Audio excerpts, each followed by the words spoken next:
Friends ఈ వీడియోలో ఒక పేషెంట్ కి బ్రెయిన్ సర్జరీ జరుగుతుంది. ఏదైతే చాలా కాంప్లికేటెడ్. కానీ ఈ పేషెంట్ బ్రెయిన్ సర్జరీ మధ్యలో ఎందుకు వయలిన్ ని వాయిస్తుంది? అండ్ ఫ్రెండ్స్ గన్ కి పెట్టే సైలెన్సర్ ఇలా ఉంటుందని మీ అందరికీ తెలుసు. కానీ మీకు తెలుసా మిలిటరీ ట్యాంకర్ కి పెట్టే సైలెన్సర్ ఎలా ఉంటుందో అని? మరియు ఈ ట్విన్ సిస్టర్ చేసిన పనుల గురించి మీరు వింటే తప్పకుండా ఆశ్చర్యపోతారు. ఫ్రెండ్స్ మీరు ఈ వీడియోలో తెలుసుకోబోయే ఫ్యాక్ట్స్ అన్ని చాలా నాలెడ్జబుల్ అండ్ ఇంట్రెస్టింగ్ గా ఉండబోతున్నాయి. అందుకోసం వీడియోని పూర్తిగా చూడండి. ఇంకా వీడియోని ఏ మాత్రం ఆలస్యం చేయకుండా లెట్స్ గెట్ స్టార్టెడ్.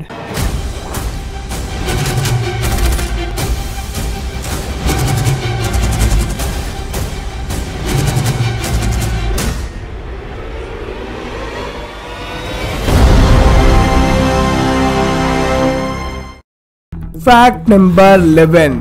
మన చిన్నప్పుడు ప్రతి వీధిలో కూడా ఒక టెలిఫోన్ బూత్ తప్పకుండా ఉండేది. మనకే కాదు ప్రపంచంలోని అన్ని దేశాల్లో కూడా అప్పట్లో టెలిఫోన్ బూత్స్ ఉండేవి. కానీ ఇప్పుడు అందరి దగ్గర స్మార్ట్ ఫోన్లు రావడంతో ఎవరు అంతగా టెలిఫోన్ బూత్ ని యూజ్ చేయడం లేదు. అందుకనే టెలిఫోన్ బూత్ ని తీసేశారు. కానీ ఫ్రెండ్స్ ఒసాకా జపాన్ లో ఫోన్ బూత్ ని తీయకుండా ఇలా ఒక అక్వేరియం లాగా తయారు చేశారు. దానితో అక్కడి ఫోన్ బూత్ చాలా అట్రాక్టివ్ గా తయారయ్యాయి. Fact number 10. ఫ్రెండ్స్ మీరు ఈ పిక్చర్ లో ఉన్న ఫేస్ ని చూసి ఎవరో గుర్తుపట్టగలరా? సో జాగ్రత్తగా ఒకసారి చూడండి. మీకు బాగా తెలిసిన వ్యక్తి ఫేస్ ఇది. ఓకే, మీలో చాలా మంది ఇది చెప్పుంటారు, ఈ face pop king Michael Jackson the కదా అని. బట్ అసల్లో మీకు పిక్చర్ లో కనబడుతుంది మైకేల్ జాక్సన్ కాదు. ఇది ఒక అమ్మాయి ఫేస్. అండ్ ఆమెకు మరియు మైకేల్ జాక్సన్ కు ఎలాంటి సంబంధం కూడా లేదు. ఈ ఫోటో 17 ఏళ్ల స్టూడెంట్ లారెన్ ఎలిజబెత్ ది. ఈమె మాంచెస్టర్ లో ఉంటుంది. ఎప్పుడైతే ఈమె ఫస్ట్ టైం తన ఫేస్ ఇమేజ్ ని సోషల్ మీడియాలో అప్లోడ్ చేసిందో కొన్ని రోజుల్లోనే తన పోస్ట్ వైరల్ అయ్యింది. ఎందుకంటే ప్రజలందరూ ఆశ్చర్యపోయారు ఈమె ముఖం మైకేల్ జాక్సన్ ముఖంతో ఇంత దగ్గరగా ఎలా మ్యాచ్ అవుతుందో అని. సో దానితో ఆమె ఫేమస్ అయిపోయింది. Fact number 9. మనందరికి ఇది బాగా తెలుసు, అన్ని ఫిషెస్ కి టీత్ ఉంటుందని. కాకపోతే అవి చాలా చిన్నగా అండ్ స్పైన్ షేప్ లో ఉంటాయి. కానీ ఫ్రెండ్స్ నేను మీకు ఇప్పుడు చూపించబోయే చేప చాలా డిఫరెంట్ గా ఉంటుంది. దీని పేరు వచ్చేసి ట్రిగర్ ఫిష్. దీని టీత్ ని కనుక మీరు గమనించినట్లయితే సేమ్ హ్యూమన్ టీత్ లాగా ఉంటుంది. అండ్ దీనికి హ్యూమన్స్ లాగా లిప్స్ కూడా ఉన్నాయి.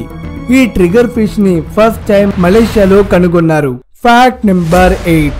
ఈ స్నేక్ పేరు వచ్చేసి బిటిస్ వైపర్.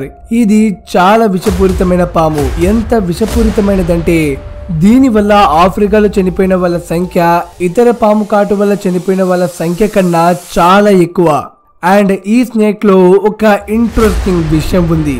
మీరు కనుక కేర్ఫుల్ గా ఈ స్నేక్ తలపైన చూసినట్లయితే ఒక గోస్ట్ షేప్ కనబడుతుంది. ఇతర స్నేక్స్ లో ఇలాంటి సింబల్ ఉండదు. కానీ ఈ బ్రిటిష్ వైపర్ స్నేక్ తలపైన ఇలా గోస్ట్ సింబల్ ఉంటుంది. ఇదే ఈ స్నేక్ కి మిగతా స్నేక్స్ కంటే కొంచెం యూనిక్ గా ఉంటుంది. Fact number 7. 1963లో ఇద్దరు ట్విన్ సిస్టర్స్ పుట్టారు. ఒక ఆమె పేరు వచ్చేసి జూన్ అండ్ ఇంకో ఆమె పేరు వచ్చేసి జెన్నిఫర్. వీళ్ళని అందరూ సైలెంట్ ట్విన్స్ అని కూడా అంటారు. ఎందుకంటే వీళ్ళిద్దరూ ఎవ్వరితో కూడా మాట్లాడేవారు కాదు. కేవలం వీళ్ళిద్దరు మాత్రమే మాట్లాడుకునే వాళ్ళు. అది కూడా తమ యొక్క సీక్రెట్ లాంగ్వేజ్ లో. అది చాలా వింతైన లాంగ్వేజ్. దాన్ని ఎవరు అర్థం చేసుకోలేరు. వాళ్ళిద్దరూ at the age of 11 crimes చేయడం మొదలు పెట్టారు. ఒకసారి వీళ్ళు తమ కాలేజీకి నిప్పంటిస్తుండగా రెడ్ హ్యాండెడ్ గా దొరికిపోయారు.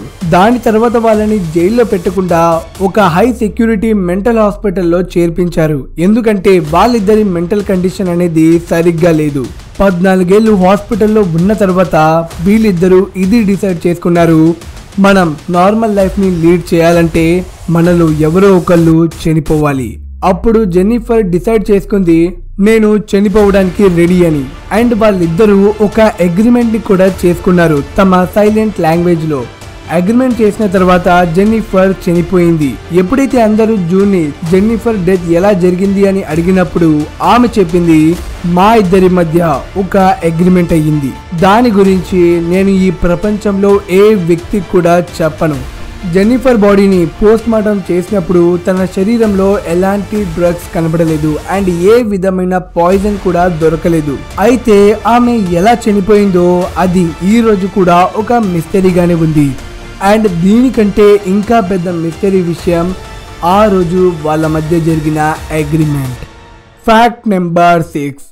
మనకి రూమ్ లో దోమలు ఎక్కువగా ఉన్నప్పుడు జనరల్ గా మనం ఇలాంటి మస్కిటో కాయిల్ ని వెలిగిస్తాం. అప్పుడు ఆ రూమ్ లో మనకి దోమలు కుట్టడం చాలా వరకు తగ్గిపోతుంది. అసలు మనం ఆ కాయిల్ ని వెలిగించినప్పుడు ఏం జరుగుతుందంటే ఆ కాయిల్ పైన డ్రై పైరిత్రం ఏదైతే ఒక ఇన్సెక్టిసైడ్ అది కాలి స్మోక్ రూపంలో విడుదలవుతుంది.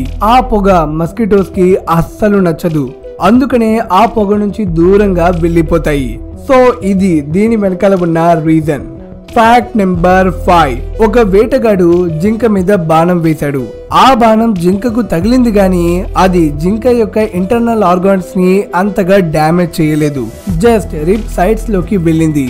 అండ్ ఆ జింక వేటగాడి దగ్గర నుంచి తప్పించుకొని పారిపోయింది. 5 సంవత్సరాల తర్వాత దీన్ని జూ కీపర్స్ బంధించి జూలో పెట్టారు. సో వాళ్ళు నోటీస్ చేసింది ఏమిటంటే దీని ఒక సైడ్ రిప్ నార్మల్ గా కంటే కొంచెం పెద్దగా ఉంది. సో ఇది చనిపోయిన తర్వాత డాక్టర్స్ దీని రిప్స్ ని కేర్ఫుల్ గా అబ్జర్వ్ చేశారు. అప్పుడు వాళ్ళకి కనబడింది ఒక యారో. కాకపోతే అది బోన్ టిష్యూతో సరౌండెడ్ అయ్యి ఉంది. వావ్, ఈ యారో కూడా తన బాడీలో ఒక బోన్ లాగా ఫామ్ అవుతుంది. ఇలా జరగడం చాలా రేర్. సో అందుకనే దీని రిప్స్ ని మ్యూజియం లో పెట్టారు. Fact number 4. ఫ్రెండ్స్, ఈ పూర్తి ప్రపంచంలోనే మోస్ట్ ఎక్స్పెన్సివ్ స్కూల్ వచ్చేసి లీ రోజీ. ఇది స్విట్జర్లాండ్ లో ఉంది. ఇక్కడ 1 ఇయర్ ఫీజు వచ్చేసి $87,000 అంటే ప్రెసెంట్ మన ఇండియన్ కరెన్సీలో 64 లక్షలు. ఈ స్కూల్లో టోటల్ 400 స్టూడెంట్స్ ఉంటారు అండ్ టీచర్స్ వచ్చేసి 150 మంది ఉంటారు. Fact number 3. ఫ్రెండ్స్, మీరు చూస్తుంది ఒక డైనింగ్ టేబుల్. బట్ ఇది మామూలు డైనింగ్ టేబుల్ కాదు. ఈ dining table Austria, Slovakia, Hungary boundaries మధ్యలో ఉంది. ఈ ట్రయాంగిల్ టేబుల్ పైన 3 వైపులా డిఫరెంట్ కంట్రీస్ యొక్క సింబల్స్ కూడా ఉంటాయి. ఈ టేబుల్ పైన మనుషులు బౌండరీని క్రాస్ చేయకుండానే ఒకేసారి వేరే కంట్రీ మనుషులతో కూడా డిన్నర్ చేయొచ్చు. Fact number 2. యేల్ యూనివర్సిటీలో ఒక లైబ్రరీ ఉంది. ఇది చాలా రేర్ బుక్ లైబ్రరీ. ఎందుకంటే ఈ లైబ్రరీకి ఒక్క చిన్న కిటికీ కూడా ఉండదు. అంతా గోడలతో కవర్ అయి ఉంటుంది. కానీ వీళ్ళకు బయట నుంచి లైట్ వస్తుంది. అది ఎలా అంటే ఈ లైబ్రరీ మొత్తం ట్రాన్స్లూసెంట్ మార్బుల్ తో కట్టారు. ఈ మార్బుల్ బయట ఉన్న లైట్ ని అలౌ చేస్తుంది. కాకపోతే లైట్ ఇంటెన్సిటీని తగ్గిస్తుంది. ఇలాంటి లైబ్రరీ ప్రపంచంలో ఎక్కడా లేదు. Fact number 1. ఫ్రెండ్స్, మీరు ఈ వీడియో ఫుటేజ్ ని ఒకసారి కేర్ఫుల్ గా చూడండి. ఇందులో ఈ అమ్మాయికి బ్రెయిన్ సర్జరీ జరుగుతుంది. ఏదైతే చాలా కాంప్లికేటెడ్ సర్జరీ. ఈ సర్జరీలో చిన్న తప్పు జరిగిన పేషెంట్ కే ప్రమాదం. బట్ మనల్ని ఆశ్చర్యపరిచే విషయం ఏమిటంటే ఇంత పెద్ద కాంప్లికేటెడ్ బ్రెయిన్ సర్జరీలో పేషెంట్ మేల్కొని ఉంది అండ్ ఒక వయలిన్ ని వాయిస్తుంది. ఇప్పుడు మీ బ్రెయిన్ లో దీని గురించి చాలా డౌట్స్ రావచ్చు. సో నేను మీ ఫ్రెండ్ తెలుగు దోస్త్ ఈ డౌట్స్ ని ఇప్పుడు క్లియర్ చేయబోతున్నాను. నార్మల్ గా బ్రెయిన్ సర్జరీ చేసే ముందు పేషెంట్ కి అనస్థీషియా ఇస్తారు. కానీ ఒకవేళ పేషెంట్ బ్రెయిన్ లో ట్యూమర్ ఏర్పడితే, అది కూడా ఆ చోటులో ఏర్పడితే, ఎక్కడైతే బ్రెయిన్ సెన్సరీ యాక్షన్స్ లైక్ మాట్లాడడం, వినడం లాంటి ప్లేసెస్ లో ట్యూమర్ ఏర్పడితే డాక్టర్స్ వేకప్ సర్జరీ చేస్తారు. ఈ ప్రొసీజర్ ని వేకప్ క్రానియోటమీ అని అంటారు. ఈ ప్రొసీజర్ పూర్వకాలం నుంచి వస్తుంది. ఈ ప్రొసీజర్ లో డాక్టర్స్ పేషెంట్ ని ఏదో ఒక నచ్చిన task like book reading, singing, playing instruments లాంటివి చేయమంటారు. ఇలా ఎందుకు చేయమంటారంటే డాక్టర్స్ పేషెంట్ బ్రెయిన్ లో ట్యూమర్ ని తీస్తున్న టైంలో తప్పుగా సెన్సరీ నర్వ్స్ ని కదిపితే వీళ్ళ వాయిస్ అండ్ లిజనింగ్ ఎబిలిటీ పోతుంది. సో వీళ్ళు ఆ ట్యూమర్ ని ఆ సెన్సరీ నర్వ్స్ దగ్గర తీస్తున్నప్పుడు ఇలా తప్పుగా ఏదైనా జరిగితే పేషెంట్ కండిషన్ ని తెలుసుకోవడానికి ఇలా ఒక టాస్క్ చేయమంటారు. దానితో డాక్టర్స్ పేషెంట్ కి ఏం జరగకుండా ఆ ట్యూమర్ ని బయటకు తీయగలుగుతారు. సో మీకు డౌట్ మంచిగా క్లియర్ అయిందని ఆశిస్తున్నాను. ఫ్రెండ్స్, ఫ్యూచర్ లో కూడా నేను మీకు ఇలాంటి బెస్ట్ నాలెడ్జ్ ని ఇవ్వాలనుకుంటున్నాను. దానికి మీరు నాకు చేయాల్సిన చిన్న సపోర్ట్ నా ఛానల్ ని సబ్స్క్రైబ్ చేయడం. ఇది కంప్లీట్లీ ఫ్రీ.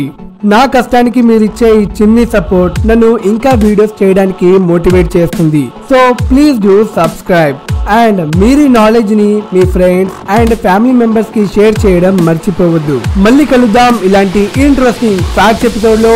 అంతవరకు మీ ఫ్రెండ్ తెలుగు దోస్త్ సైనింగ్ ఆఫ్.